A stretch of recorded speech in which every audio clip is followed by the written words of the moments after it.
So this video ended up being one of the more harder ones I've ever had to make, and it had nothing to do with actually getting the gameplay or the editing, nothing like that. It had everything to do with the fact that I didn't really know how to classify what a gimmick boss fight actually was. I just started overthinking things and then went down this massive rabbit hole to the point where I had to look up the definition of the word gimmick, which if you actually did want to know, it means a trick or device intended to attract attention, or the verb definition is alter or augment with extra device or feature. Now, by this pure definition, a lot of bosses technically actually have a gimmick. It can range from something like the Dragon God boss fight, where you're only allowed to use tools or weapons that spawn inside of the boss arena, or it could actually range from something more simple like having a lifesteal effect, having a boss that summons clones or projections, or even just having a second phase. These things could all be classified as gimmicks. Now, obviously, as a community, we don't really look at these bosses and think, well, that's a gimmick boss fight, but there is this weird gray area in this middle section that honestly just has me stun locked. For instance, look at a boss like Wolnir. You can actually fight it normally, but the only way to actually do damage is by hitting its bracelets, which that concept does seem very gimmicky. But if you're to include a boss like Wolnir, then you kind of have to include the Curse-Rotted Greatwood. And if you're to include the Curse-Rotted Greatwood, then you probably have to include a boss like the Adjudicator. And if you're going to add the Adjudicator, then you might as well add something like the Tower Knight, which is another boss that works very similar. And if you're adding the Tower Knight, then you might as well add the One Reborn. These are all bosses to where you actually have to do something first to end up doing some nice, meaningful damage. So if that's the criteria, then you got to also add bosses like the Phalanx. And if you're adding the Phalanx, then the Deacons of the Deep have to be added, the Royal Rat Vanguard, Renala. All these bosses require a prerequisite to end up doing damage. And if that's the criteria, then you're also going to add Calamite, Fume Knight, Mytha, Maiden Estrella, potentially Vendrick, the Chariot, Ivory King, Mikolash, Seath the Scaleless. You understand the problem of what I'm dealing with? My issue was, where the fuck do I even draw the line? Is it being able to cheese certain bosses and not really cheese others? So is Ceaseless Discharge a gimmick boss fight? And in that case, do we also add the Iron Golem? So yeah, it's just a problem. This is what I was thinking about the past few days, trying to wrap my head around as to what is considered a gimmick boss fight, to which I was like, you know what? Fuck it. We're just going to make it the most simplest and most basic of criteria, to which my criteria is going to be that the boss fight is intended to not use conventional methods. So it really doesn't even matter what type of build that you have, what weapon that you're using, to which there's like a puzzle of which the game actually challenges you with, or the only tools you're actually allowed to use are the ones that are inside the boss room. So basically any boss that's intended to fight the conventional way, and that still requires a regular build with a regular weapon to actually finally complete, then those are just not going to make it to the list. That is what my criteria is going to be.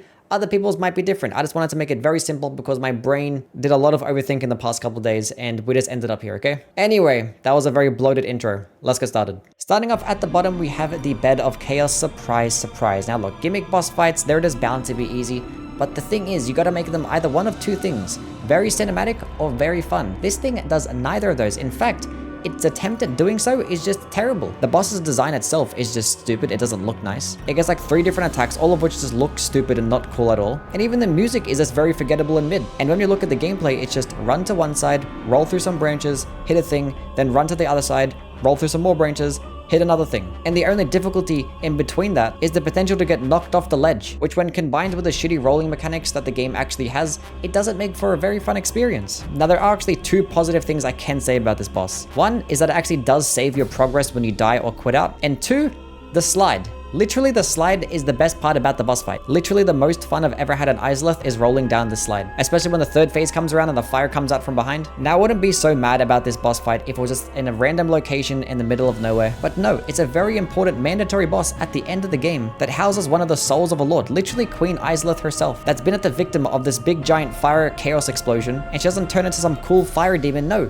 She turns into a fucking tree that's being controlled by a bug. Now, I'm not really too familiar with the lore, so there probably is a reason as to why she is in this weak state, but honestly, you can change up the lore to just make her a very cool demon boss fight. I started playing Dark Souls 1 in 2014, and here we are 10 years later, and I'm still mad. Number 7, the Ancient Wyvern. Okay, look, I know that wyverns are different to dragons, but like wyverns just look like trash. Dragons look so much cooler. This thing looks fucking stupid. It's like a weird chicken looking thing. Especially for this wyvern, it feels like the model for the dragon was supposed to be a lot smaller, but then it's enlarged it by like 5 times the amount for whatever fucking reason, and it just looks really goofy. But to talk about the gameplay of the boss fight itself, it has a very large amount of health, to which the intended way to kill it is just to get a one-shot plunging attack, of which you just have to run through like the entire area, which doesn't really serve as much of a cinematic purpose at all. The dragon does attempt to follow you throughout the area, but it doesn't really do so in a very skillful way. All you gotta do is just like follow the path and just run while you just dodge a bunch of man serpents. There are some like branching paths for exploration that just house a couple of shitty shitty items, which honestly is just pretty funny and a decent analogy for this boss fight itself. It's supposed to be a cool cinematic moment trying to fight this massive dragon, and you're just like running off to different paths, picking up some random items and just exploring. Shows how much seriousness and how much we care about this boss fight. And even the plunging attack itself doesn't really have this cool cinematic animation. It kind of just like happens, you fall to the ground, the wyvern disappears, and then you just get teleported to another section.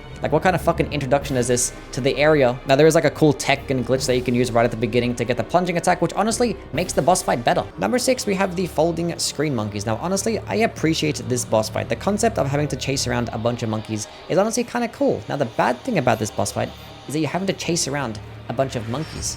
That shit can fucking suck. But the good things about it is that you have a really nice fine-tuned arena around this whole concept of hide and seek. There's jumping around from platform to platform across trees and rooftops, hunting down different types of monkeys that all have these different types of personalities and characteristics. They're all like dressed up in different types of clothing. It's pretty funny. But when it gets annoying is when there's that one fucking stupid monkey left and you're chasing him forever and he runs faster than you. He's out here breaking your fucking ankles. Then you think you have him, then he jumps over to the next fucking building in this massive leap. It's like, how the fuck am I ever meant to catch you if you jump that high? And then you're just there like chasing him around for like 5 whole minutes. Now, yes, I know there's like speedrun strats out there to where you can like kill these monkeys in like 10 seconds and it's not that big of a deal, but that still doesn't change the fact that my first couple playthroughs going through the game blind, chasing around these fucking monkeys, pissed me off, I'm not gonna lie. Number 5, we have the Dragon God. Now, this boss fight is literally just a bed of chaos, but just cooler because it's a cool dragon. That's all you need. If you have a gimmick boss fight, just make it look cool, of which this one does. The dragon's design, the sound design, it's just all perfect. I like it, but it's still the same fight as the bed of chaos. You just run to one side, hit a thing, run to the other side, hit a thing, and then just finish it off in the middle. Now, the gameplay is actually done with a little bit more nuance, as you do have to incorporate some stealth-based mechanics, of which just involves standing behind a pillar, which for me, that does not excite me at all. I don't really care much for stealth, and even then, the stealth mechanics can be kind of jank. Sometimes you feel like you have an opening, you make a run for it, and the next thing you know, you're just fucking dead. But yeah, the best thing about the boss fight is the cinematics. The cutscenes I actually play are just way better than the Bed of Chaos one. See him get hit by a giant ballista, then like break the whole thing as well, which is kind of weird. I don't know why he's like standing there just waiting to get hit by these big giant arrows. Why doesn't he like just fucking break them beforehand? When he gets hit by one, why doesn't he go ahead and break the other one? It doesn't make sense. It's kind of stupid, but at least it looks cool. Number 4, we have Yhorm the Giant. Now, making a gimmick boss fight, it's actually pretty easy to make it very cinematic, but it's very hard to make it fun and challenging, of which Yhorm definitely suffers from this as well. Yhorm is a very cinematic boss fight. His design is really cool, has a big giant awesome machete in hand. The boss arena looks amazing. The music is really cool. All of his attacks have really nice animations. I do like the whole look and aesthetic of the fight itself. Now, for the gameplay of it, the intended way is to use the Storm Ruler, which is a weapon that this kind of just trivializes the entire fight just a little bit too much in my opinion. And it's honestly not even that fun of a weapon to begin with, because you have to like charge it up for like 5 whole seconds just to do like that big projectile attack that staggers him and can kill him on like 7 hits. I wish there was like a little bit more nuance with the weapon itself other than just like charging it for 5 seconds, because I feel like it slows the fight down. And doing nothing but these like giant wind projectiles that stun lock him over and over again doesn't really feel much fun. Now, you can actually go ahead and fight him without the Storm Ruler, which unfortunately that fight isn't that good either. The most viable way to do it is to try and knock him to the ground, to which you can only do that by hitting him in the arm, but you only have to hit him in that one specific arm that's holding the weapon, which you have to like bait out a very specific attack to actually do that. Or you can go ahead and use projectiles and hit him in the head, of which you can get staggered and do some decent damage that way, of which I do think the fight is a little bit more enjoyable, but I feel like they should have fleshed out the Storm Roller to be a lot cooler of a weapon to use. But another amazing thing about this boss fight is obviously his relationship with Sigurd, and watching that cutscene where he rocks up, delivers his awesome one-line speech, and is hearing him talk fondly about his friend after the fight as well. Definitely makes for a very cool moment. Number 3, we have the Storm King. Now, Demon Souls is just full of just atmospheric moments and areas, and the Storm King is just no exception to that, because this fight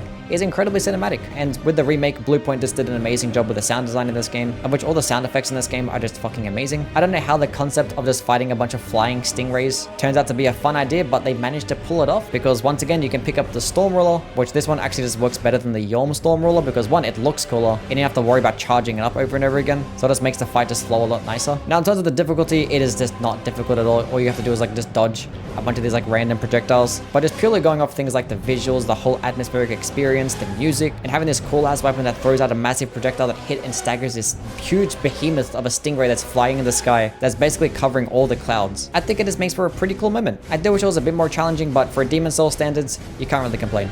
Number 2, we have Rykard. Now this one is very similar to the last 2 bosses that I just talked about, in that the game gives you a weapon that's intended to kill the boss with, and much like the Yhorm fight, you don't actually have to use it to kill the boss. Now unlike the Yhorm fight, I definitely recommend that you do, because it's much more fun if you have the weapon, especially in the second phase. Because the weapon itself, the Serpent Hunter, actually gets projectile attacks on every single swing. It doesn't have to be a heavy attack or a weapon skill like it did have to be in the other games. Jumping, light attacks, crouching attacks, shield pokes, it doesn't matter. They all had their own versions of projectiles, which made the fight so fun and cinematic at the exact same time. Because that means they can design a boss fight that has a very nuanced moveset, of which you can mix in a bunch of like these cool rolling and jumping attacks to counteract the enemy, or you can just go ahead and charge up the big weapon skill that does a lot of damage and stun locks extremely well. Now as for the first phase with the God Devouring Serpent, I don't really care for that one much. It's a pretty basic fight. Gets a couple of snake biting attacks, gets some stupid poison attack, and that AoE attack is incredibly annoying to dodge unless you're using Valve the Indomitable. But as for the second phase, this was where it definitely pops off in both mechanics and cinematics, because Rykard can summon a whole bunch of these cool, awesome pyromancy projectiles that can track you, rain out stuff from the sky, which can be annoying sometimes, but obviously the game gives you the tools and you can counteract the boss with your own overpowered weapon that you actually do get. So definitely 100% Rykard is just the Yhorm boss fight just perfected. Number 1, the Divine Dragon. Now as I mentioned with the Bed of Chaos, the only thing that I want out of a gimmick boss is for it to be incredibly cinematic and really fun, and this thing just knocks those out of the park. At the start of the boss fight, you don't really have to do much. You just like jumping attack, some weird looking dragon thing, but the follow-up AoE attack that it actually does get is pretty cool and satisfying, just watching a bunch of just dragons just die in one hit. But for the second phase, not only do you have one of the coolest looking boss rooms that FromSoft has ever made, you probably have the most badass looking dragon that wields like this awesome giant sword that shoots out these awesome cool projectile attacks with the sword that are so cool and cinematic looking that all feel amazing to dodge, make you feel like an absolute fucking badass. And the way to counteract the boss is with lightning reversal, which is arguably like the coolest mechanic in the entire game, just shooting out a big giant fucking lightning bolt at the head of a dragon. Like, come on now, how is that not cool? It can never not be cool. It had to be number 1. Look at this shit. And they didn't even just stop there. Even the OST. In my opinion, it's the best OST in Sekiro. And even at the end of it, you get a really cool death cutscene and animation. Come on now, this shit is perfect. Anyway, that's that. It's done. Definitely go down to the comments and let me know what your ranking is for all the gimmick boss fights. Definitely do like and subscribe, and do follow me on Twitch as well, because I actually am live there every single day doing some challenge runs. I actually am in the middle of doing a Moonlight Greatsword Souls marathon. So yeah, definitely check me out there.